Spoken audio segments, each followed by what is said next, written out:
So let's start with a blank slate, or let's add a cube. That would be Shift A, cube, scale it accordingly. If we click Z, that would give us this option. Let's go to the wireframe mode. Modifiers, we need to add a solidify modifier. Let's increase the thickness.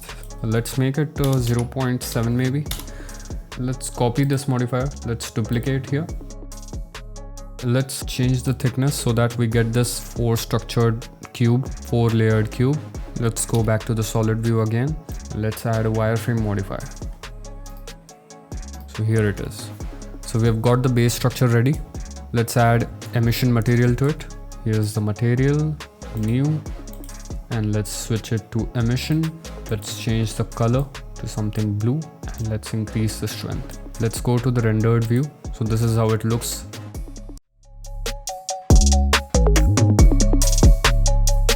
Now let's animate this cube. For that, we'll go to the timeline. Let's change the total number of frames to 120. So we'll be basically animating the modifier, the solidify modifier, the first one. Let's insert a keyframe here, and on the 60th frame, let's change this to something like this. Let's make it 1.3 and insert a keyframe.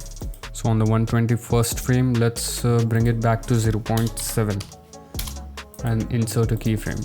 That should give us this loop.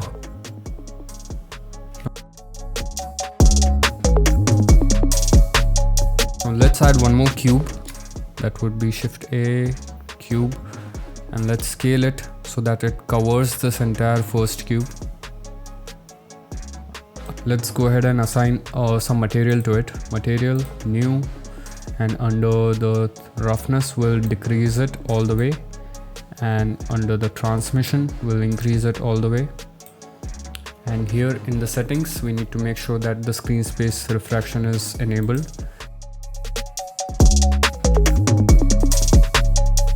So in the render settings, we need to make sure that the ambient occlusion is enabled, the bloom, the screen space reflections, and the motion blur are enabled as well. And under screen space reflection, we need to make sure that the refraction is enabled. So that would give us this structure.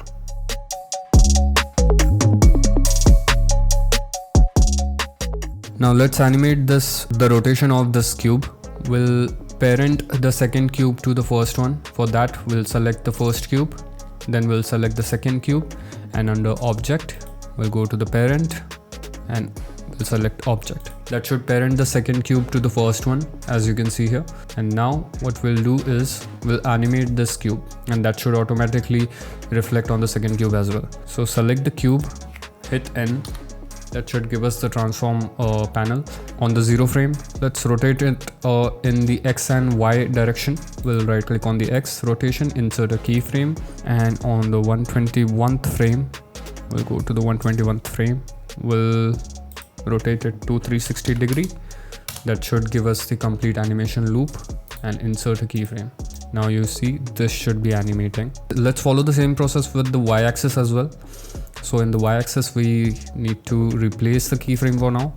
And here, while we are here, we'll just change the Y value 360, and that should replace the keyframe. So now it should technically animate in both the direction. It is. Let's go ahead and change the world parameters here. Under the world properties, let's change the background color to black, and we'll of course disable the axis, so it gives us this clean animation, and we are done.